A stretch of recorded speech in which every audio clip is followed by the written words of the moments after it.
You're not in the show. We're live. No. All right. Well, thank you. So I want to call this meeting to order, the Budget and Grant Committee meeting today at 6 p.m.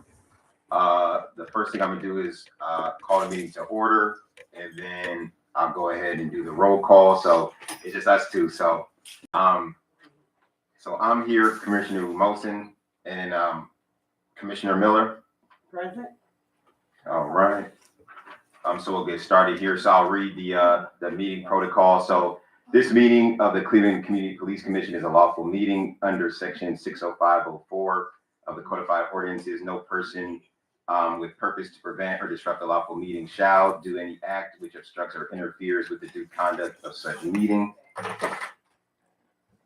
Members of the public are invited to speak in accordance with the public comment rules. Disruptions, including but not limited to speaking out of turn or making loud utterances that interferes with the due conduct of this lawful meeting, may constitute a misdemeanor or a violation of section 60504. If this meeting is disrupted, I will call for a recess and the room will be cleared. Persons who violate the city ordinances and commit misdemeanors may be subject to prosecution. When this body is able to return from recess, then in compliance with the Ohio Open Meeting Act in section 101.021 of the Codified Ordinances, the meeting will be open to the public. All right. And so the next thing is public comment, but we do not have public in attendance tonight. So we can go ahead and move on to old business. And that's the updates on 2023 and 2024 grants. So I know the last time we talked and we spoke with the United Black Fund we're working with for the grants is trying to make sure that we have all the contact information from all the grants from previous years, especially from 2023. But it looks like we have most of it pretty much figured out.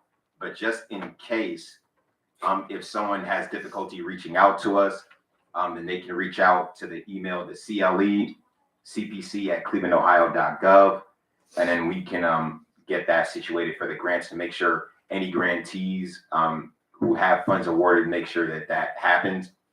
And so for 2023 and 2024, that's the process, but especially for 2023, as we look to round that up.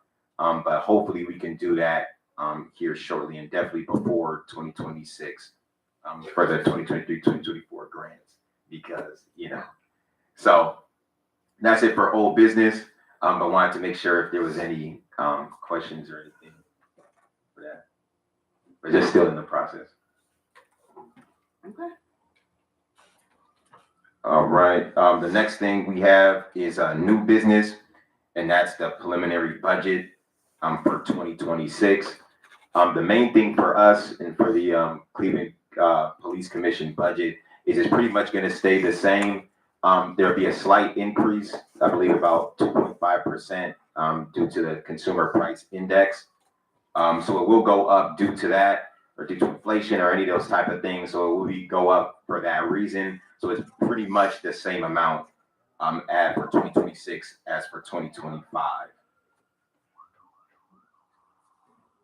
And then the next thing we have on the agenda, so it's the approval for expenditures for the simulated scenario village training on an amount not to exceed $3,600.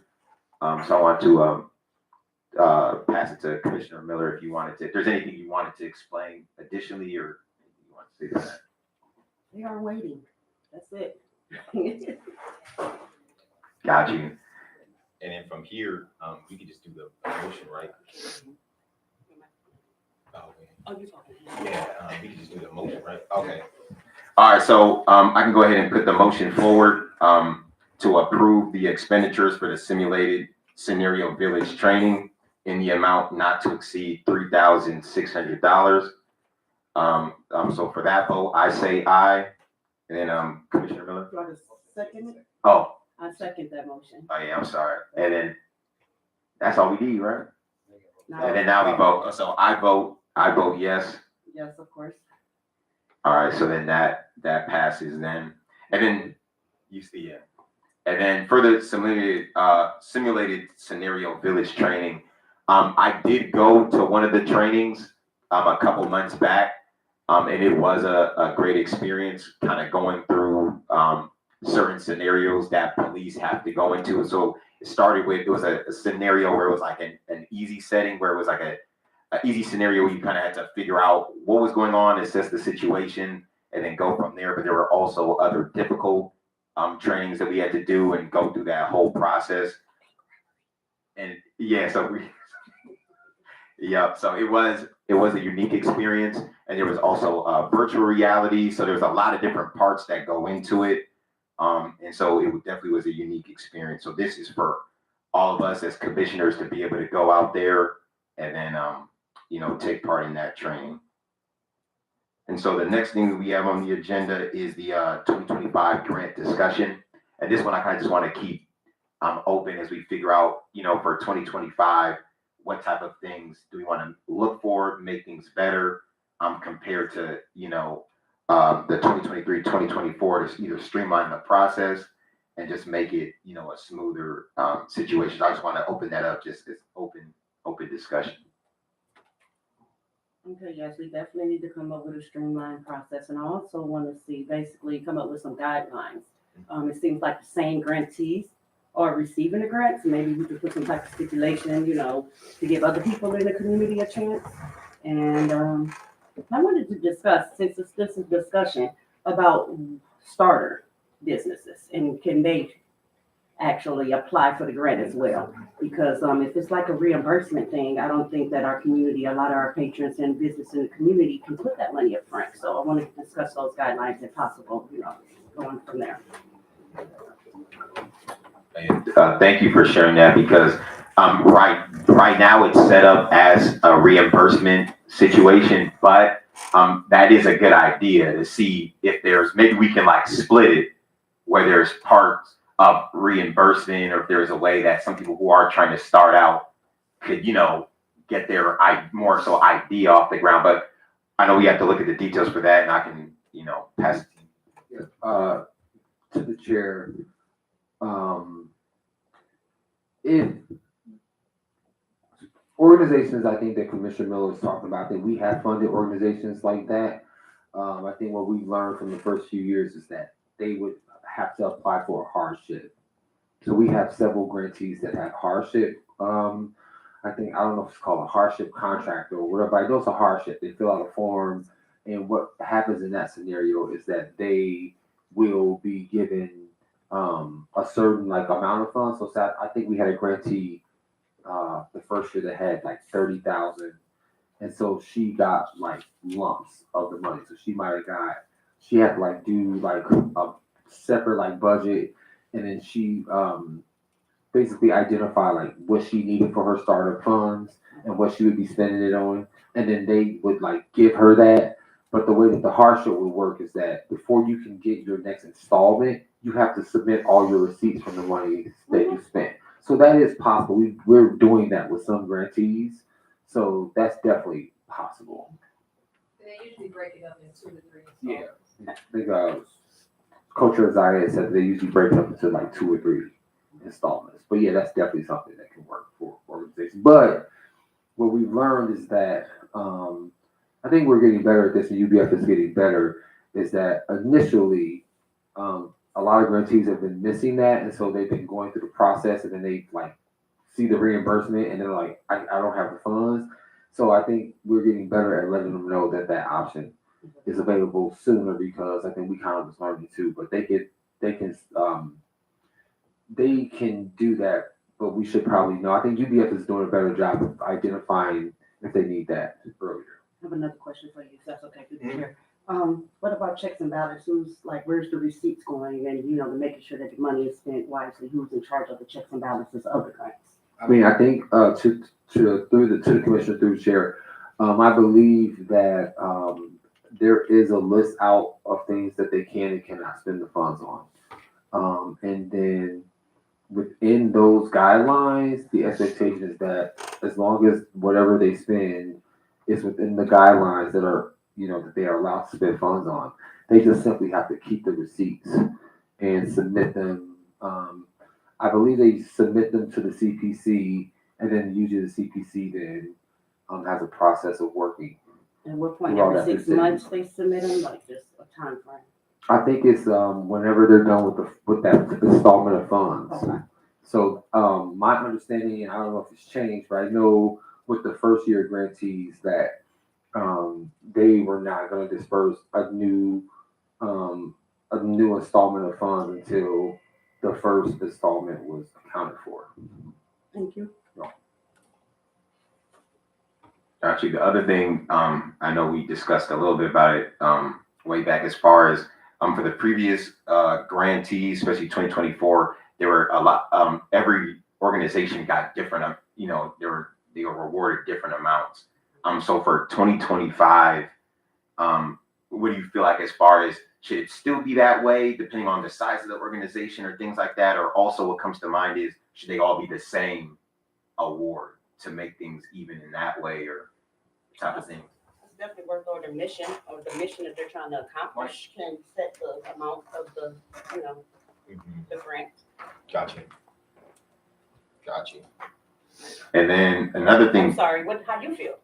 because especially when I looked at it, and I agree with you because it is difficult when we're looking at organizations who are trying to start something, because it's like if you're going up against an organization that's been around for 10 years, you're not going to be able to compete. Yeah, and then the funding wise, there's the disparity in that way.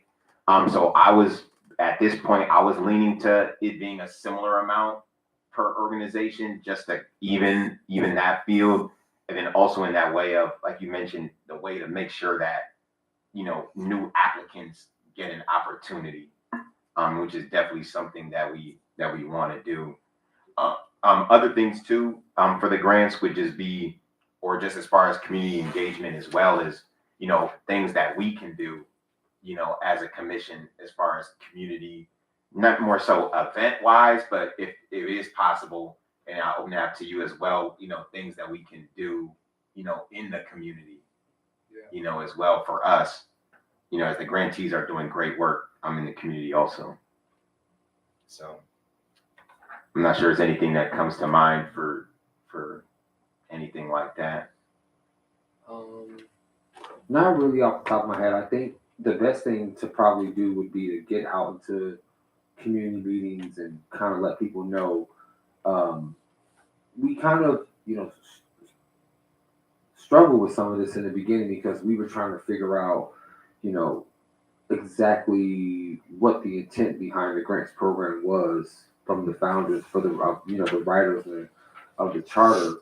And what we were told was that they were supposed to be for more grassroots community-based organizations and not necessarily for established organizations. And if people don't have a 501c3, maybe they feel like they can't apply, but if they can, it's not difficult to file for a 501c3, but also they could always have a fiscal agent from a 501c3 that's already established. So I just think maybe getting the word out, because I think sometimes, people just might think, I just have an idea, but an idea could turn into something really great and innovative for the community. So I think maybe we can get out and let people know that, if you have a really great idea that you think will serve the community, that, maybe we can't give you 50,000 or we can't give you, 25,000 or whatever. But I think we talked about this the first year, right? About how do we give those people opportunities that they might not have had without a program like this. So I think it sounds like you guys are kind of still, dealing with the same type of questions that we have. But I think we've had some programs that have been successful that fall into the category that you talked about. But I think we have not done the best job of getting the word about our grants and who they're available to out to the public, which is something I think will work better with this new outreach committee that we got. And thank you for your input on that, because definitely I know another thing we need to discuss, it was 2025, when we want those grants to open up for 2025 for that to take place. So as we're discussing these things now, this is perfect for what we want to do as far as, especially the first thing, I guess, first and foremost is just when do we want them to open, because at least some between now and before 2026. Yeah. So in my mind, what came to mind was at least by like the end of November to open them, but we'll have to know. Thank you, that was, What do to the you chair, that was my next question, and I am in the calendar now. I have a question before we go there. What is that grant meeting that's coming up in November? What is that for? I'm sorry, Which date? November, with UBS, Let me pull that up. I think it's in November.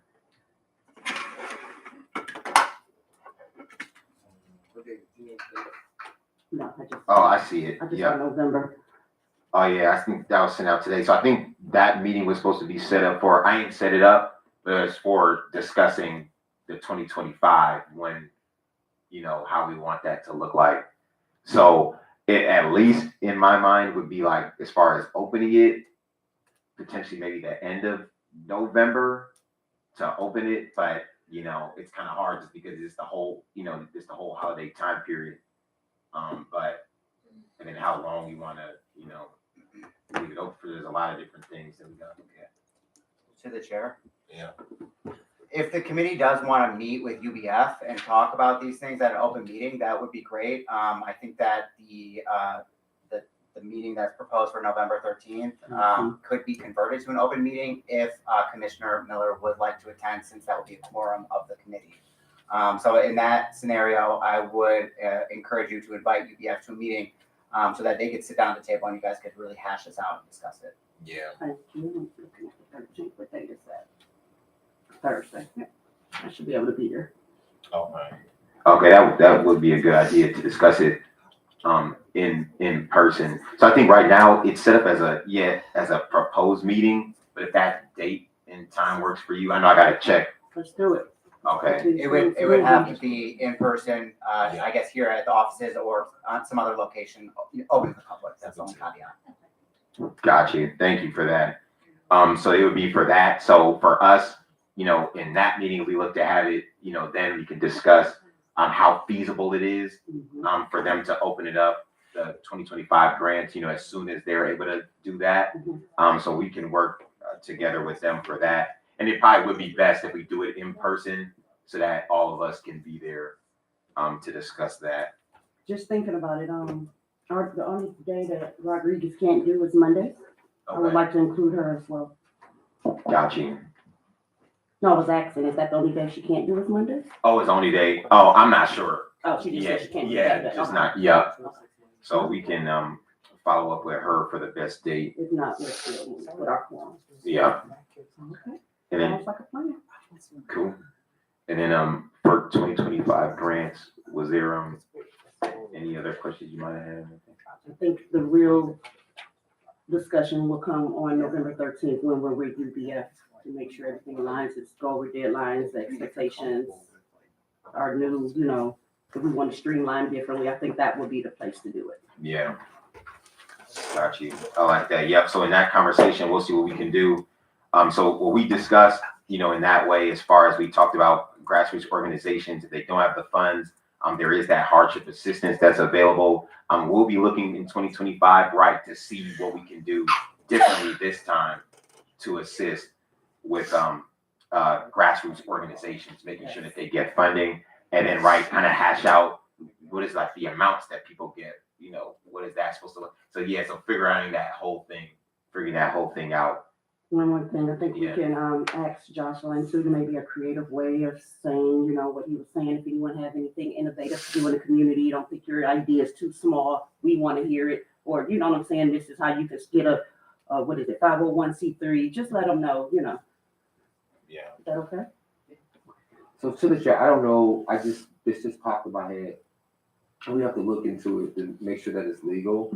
But I'm wondering, since we're so far into 2025, I'm wondering if it's possible Roll if them over. we could basically just combine the funds from because we are going to encumber these funds from 2025, combine 2025 and 2026. So instead of trying to do a round for 2025 and then another round for 2026, and then we could just basically do the 2025, 2026. Together And combined. then that way we would finally get caught up.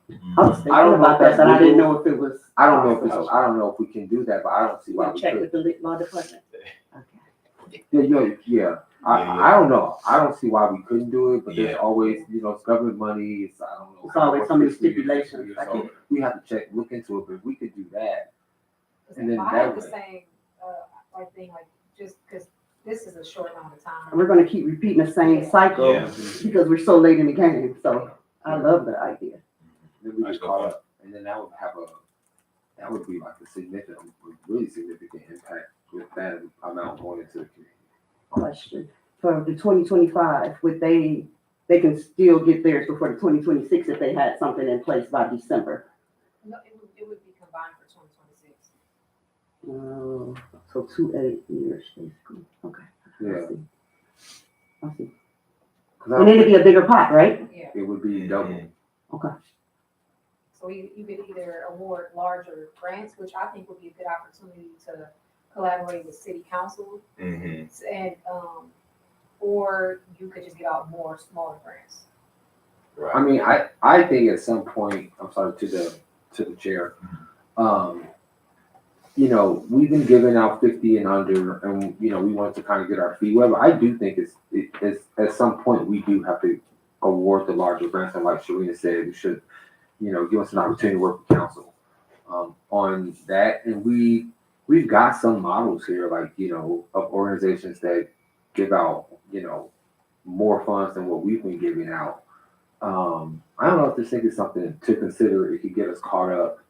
And, I mean, I don't know how sustainable it is to give out, 20, 30 grants every year with, So imagine if we gave out like 4 to 8 grants, they were like 250,000 or $500,000 grants. It'd be less work for us as far as like managing multiple grantees. Right. Kind of be like a break for that time period, but it would make a huge impact in the community as far as the work that these organizations would be able to do.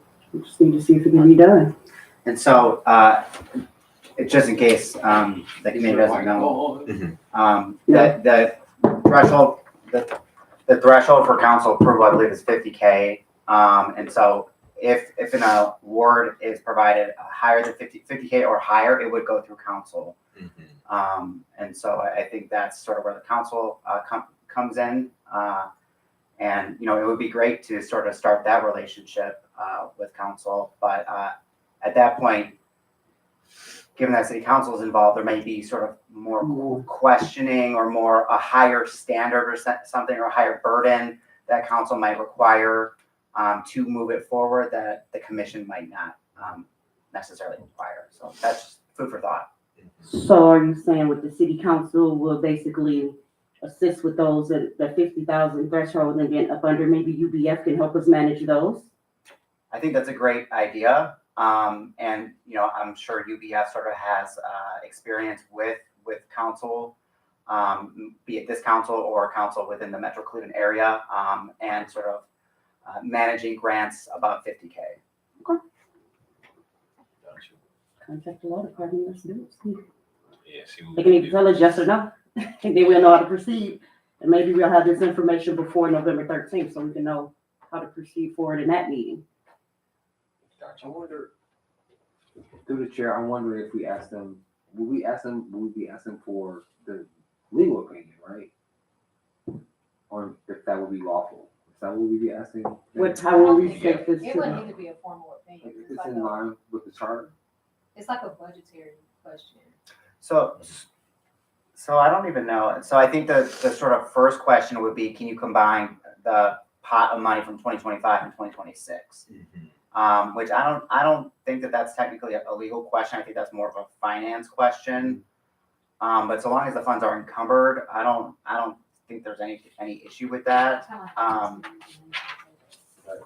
And then with the 50K threshold, I think that's pretty set in stone that goes to the council for approval. So I don't know if a legal opinion is needed on that. And then we can let council, if you do go that route, we can let them know ahead of time, so that way they can have people in their communities, their respective wards apply, so they may even know some of the grantees that are Get the word applying. out. Yeah,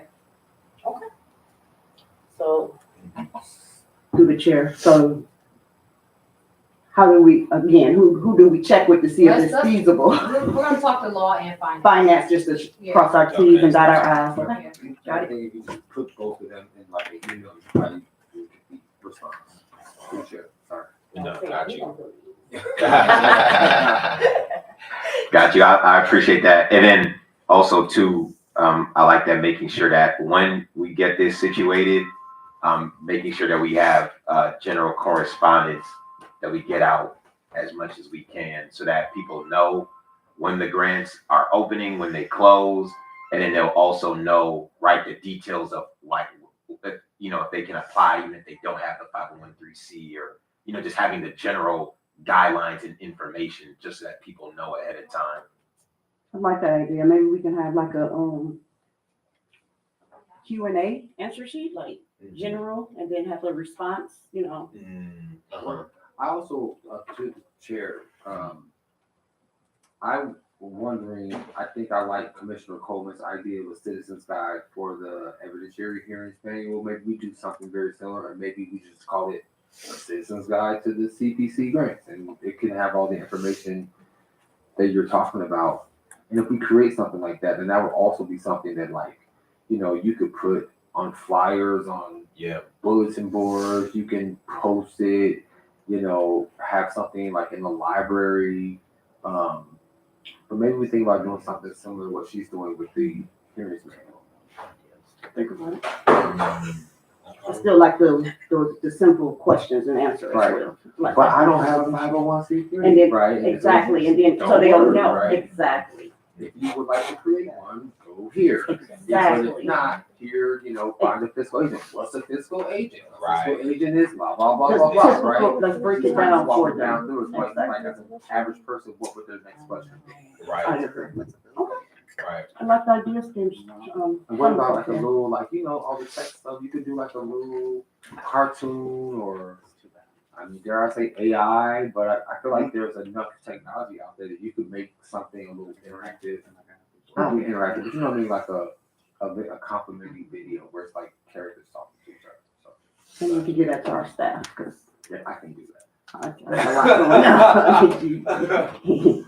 Yeah. Got you. All right.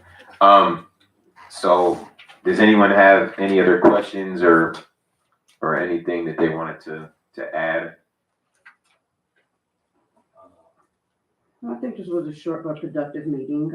Basically, a lot of it is going to come in. We need to get some work done before November 13th so we can have more information for that grant meeting. Let UBF know what's going on and get the word out. Got you. And then maybe you and I can if you think of something, we could jot it down and bring to that meeting so that way we can have all our questions answered then. Got you. I like that. All right. Well, so that ends the 2025 grant discussion. So with that, I'll adjourn this meeting.